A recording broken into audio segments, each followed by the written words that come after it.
Oi, gente, eu tô aqui mais uma vez para falar sobre catéter venoso periférico, acesso venoso periférico. Esse é o segundo vídeo, né, da série que eu já havia falado anteriormente.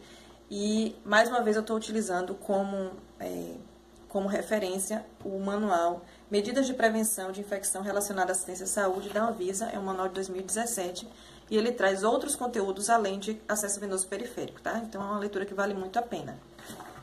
Bom, hoje a gente vai abordar dois critérios importantes. Primeiro, a seleção do catéter e segundo, a seleção do sítio de inserção desse catéter, tá?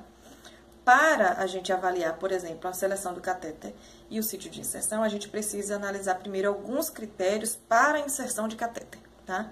Então, eu vou agora começar a citar alguns critérios. Primeiro, que a Anvisa traz, o objetivo pretendido. O que é o objetivo com esse acesso?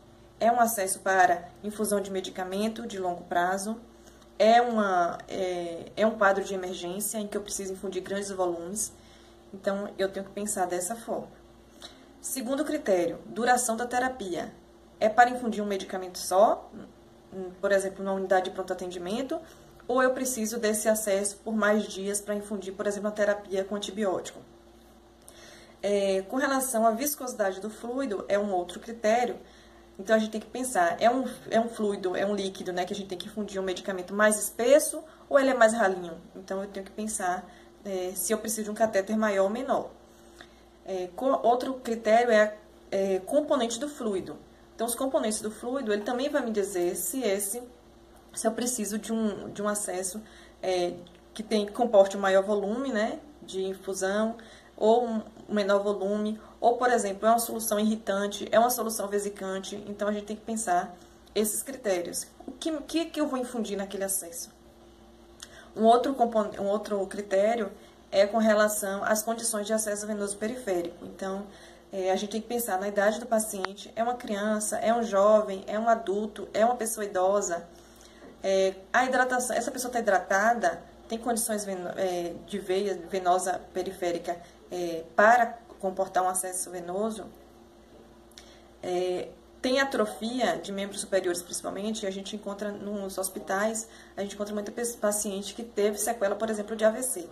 E aí a gente percebe muitas delas com sequela em membros superiores com atrofias. Então, assim, a gente tem que pensar, eu tenho condições de acesso nesse paciente com esse nível de atrofia.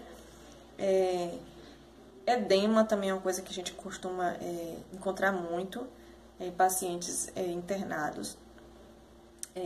Outra coisa importante, as veias estão visíveis e palpáveis.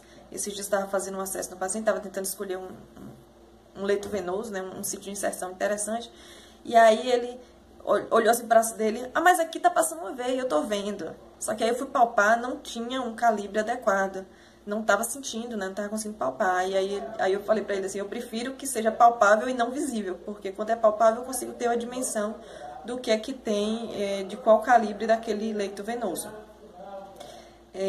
Outra questão é o trajeto da veia. Às vezes a gente vê uma veia tá vindo e ali mais na frente, quando a gente consegue palpar um pouquinho mais na frente, então é um encontro, né, de veias. Então aquele encontro ali ele acaba comprometendo a cateterização. Outra questão é a mobilidade da veia. Então a gente vê aqui, por exemplo, no dorso da mão, essas veias são muito móveis, então a gente acaba tendo maior dificuldade. Lesão por acessos venosos periféricos anteriores. Então, pacientes que têm longa estadia em unidades hospitalares, que têm a manutenção de acesso venoso periférico com frequência, a gente acaba tendo menos probabilidade de ter menos chance, né? Vamos dizer, menos possibilidades. Então, a gente tem que pensar em todas essas questões. E pensar sempre quando a gente for fazer a cateterização, se realmente é o mais indicado. Dentro de uma compreensão de uma equipe multidisciplinar. Pacientes que têm mais de 21 dias, apesar de ficar mais de 21 dias internado dentro do ambiente hospitalar, que não tem, por exemplo, condição venosa para estar repetindo acesso venoso periférico, a gente pensar em outros tipos de cateterização, tá? E aí a gente vai agora discutir alguns pontos importantes sobre a infusão de fluidos dentro desse catéter periférico, tá? Primeiro, não usar para dieta parenteral com mais de 10% de dextrose. A gente sabe, quem trabalha no ambiente hospitalar, tem as dietas parenterais para infusão periférica e tem as de acesso central. Então, a periférica eu posso até infundir no acesso venoso central, mas as de acesso venoso central eu não posso estar infundindo em acesso periférico devido ao alto índice, né? Que são medicamentos com alto teor de dextrose, são hiperosmolares. Então, ela tem um componente, uma quantidade de soluto dentro dessa substância muito grande e acaba desidratando o leito venoso e pode gerar uma flebite química. Então, a gente tem que ter muito cuidado. Uma outra questão é não usar para infusão de medicamentos vesicantes. Acesso venoso periférico, as medicações vesicantes são medicamentos que quando extravasam o leito venoso, então há um rompimento, né, do leito venoso, quando cai no tecido próximo ao leito venoso, ele pode levar à necrose da área. Então, a gente deve evitar os leitos venosos, as veias mais finas, que é a de acesso venoso periférico, que a gente faz, para estar infundindo essas soluções. Aí, a gente faz uma ressalva, por exemplo, para a noradrenalina. É um medicamento vesicante, comum da gente utilizar em emergências clínicas. E aí, essa medicação em específico, a gente pode, na indisponibilidade de um acesso venoso central naquele momento, você pode iniciar com todos os cuidados, redobre a atenção sobre esse acesso venoso periférico e inicie com baixo volume a infusão da noradrenalina. Mas tenha cuidado, aumente muito o nível de observação desse sítio de inserção, tá? E providencie o mais breve possível a inserção de um catéter venoso central. Outra questão, não usar para infusão de produtos com osmolaridade acima de 900 milimol por litro. Então, produtos hiperosmolares em vasos de pequeno calibre e com restrição de fluxo, porque se a gente pegar, quando a gente introduz o catéter, a gente acaba obstruindo parte do fluxo sanguíneo naquele acesso. Então, isso pode levar à lesão das células sanguíneas e do vaso e pode causar necrose. Então, soluções hiperosmolares, por exemplo, a dieta parenteral, a gente tem que ter cuidado para não estar infundindo em acesso venoso periférico. Com relação à escolha do catéter, então a gente tem que pensar sempre no menor calibre e com menor comprimento para aquele objetivo pretendido, tá? Por quê? Porque os catéteres menores, eles vão causar menos flebite mecânica pela irritação na parede da veia. Então, quando a gente introduz o catéter, se ele for muito grosso, ele vai ficar passando ali na parede da veia e causa flebite mecânica. Eles causam menor obstrução de fluxo. Lembre que o acesso está dentro de um vaso sanguíneo. O sangue está passando de um lugar para o outro. É aquele sangue que está passando que vai levar o medicamento que eu estou infundindo. Se eu obstruo aquele fluxo sanguíneo, eu estou mantendo aquela solução que eu estou infundindo ali, no vaso. Então, isso pode gerar uma flebite química pela estase daquele vaso. Então, a gente tem que sempre pensar no menor catéter para aquele vaso, para evitar a obstrução daquele fluxo sanguíneo. Como eu já falei, né, ele vai promover o menor catéter vai promover uma melhor dinâmica do fluxo, tá? Sem obstrução. Uma outra questão são as agulhas de aço, né, os scalps. Então, a gente pode utilizar o scalp? Pode. Quando? Para coletar amostras de sangue ou para infundir apenas uma medicação. Então, eu tenho que infundir, por exemplo, hidrocortisona e, sei lá, dipirona, vamos supor. E aí, eu tenho 2 medicações para serem infundidas. Logo, eu não vou fazer o acesso com scalp. O acesso é com gelco, tá?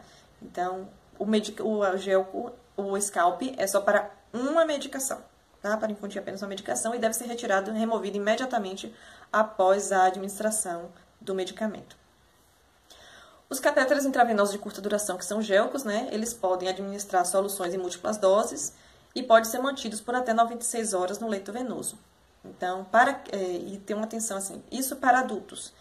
Para crianças, a gente tem uma outra questão, porque as crianças elas são questões mais específicas com relação à troca de acesso venoso, então você pode manter por mais de 96 horas, desde que não tenha sinais flogísticos, tá?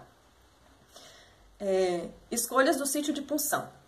Pronto, em adultos, o ideal é superfície dorsal e ventral do antebraço. É o que causa menor incômodo no paciente, é o que causa menos risco de infecção, tá? E o que menos vai fazer com que esse paciente perca esse acesso. Então, essa é a melhor área. evita-se os punhos, o cotovelo, né, a região antecubital, dorso da mão, braço. Esses outros a gente faz em último caso, tá? Mas dá preferência a essa região. Em adultos, a gente não faz punção de membros inferiores pelo risco de embolias e tromboflebites. Então, a gente deve evitar. Isso é para criança. Atenção para pacientes que fazem uso de moletas ou uso de outros dispositivos, né?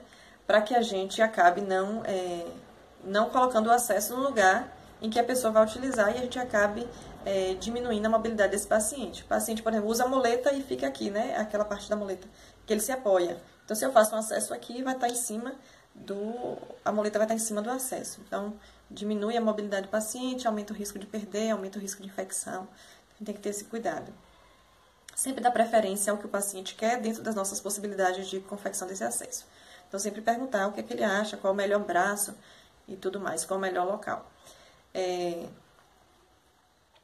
Crianças, né, vasos como a gente deve fazer vasos com maior probabilidade de duração de terapia, então o critério é outro. O critério não é só você realizar o acesso venoso que cause conforto só ao paciente, mas também o vaso com maior durabilidade de acesso, daquele acesso. Então, a criança a gente pode usar mão, antebraços e braços. E os pés também. Crianças menores de 3 anos a gente pode usar veias de cabeça e pés. E com atenção especial para as crianças que andam, essas a gente deve evitar os pés para não diminuir a mobilidade do paciente e não aumentar o risco de perda. Tanto para criança quanto para adulto, quanto para pessoas idosas, a gente deve evitar essa região aqui do braço, a região antecubital, tá?